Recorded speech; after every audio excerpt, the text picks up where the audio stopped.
ជំរាបសួរបងប្អូនទាំងអស់គ្នាថ្ងៃនេះយើងជួបគ្នាសារជាថ្មីទៀតហើយដោយថ្ងៃនេះគឺខ្ញុំលើកយកនៅភេសជ្ជៈ Champion ណាបងប្អូន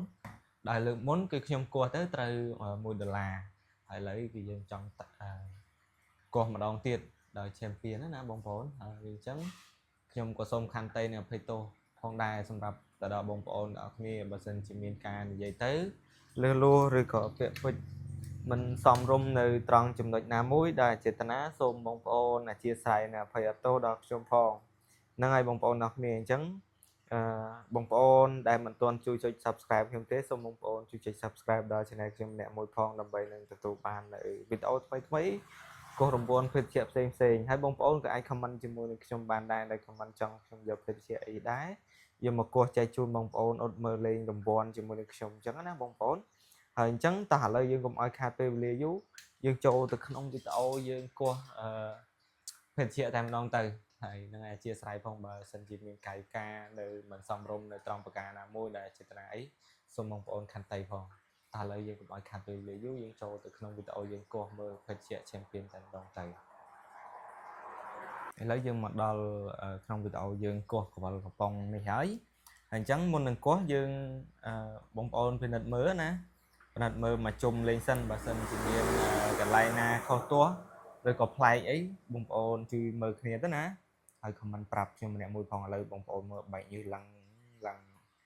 តិចហ្មងបងប្អូនមើលទៅកំប៉ុងនេះ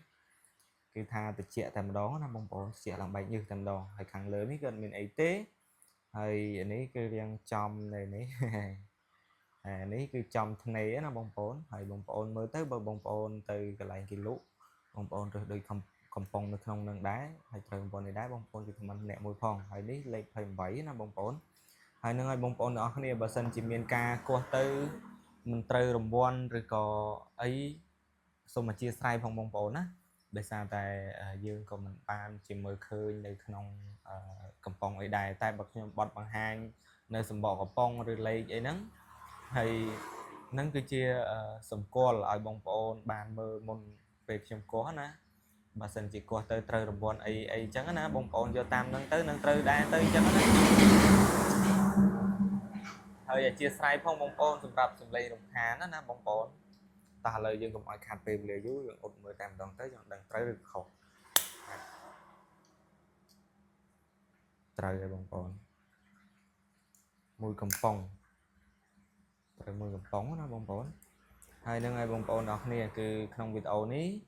គឺមានតែប៉ុណ្្នឹងទេហើយក៏ចង់ឲ្យបងប្អូនថាយកដូចក្នុងវីដេអូហ្នឹងទៅនឹងត្រូវរង្វាន់អញ្ចឹងណាបងប្អូនហើយនឹងឲ្យបងប្អូនទាំងគ្នាអញ្ចឹងជម្រាបលាបងប្អូនទាំងគ្នាជួបគ្នានៅវីដេអូក្រោយៗទៀតជាមួយនឹងខ្ញុំបាទ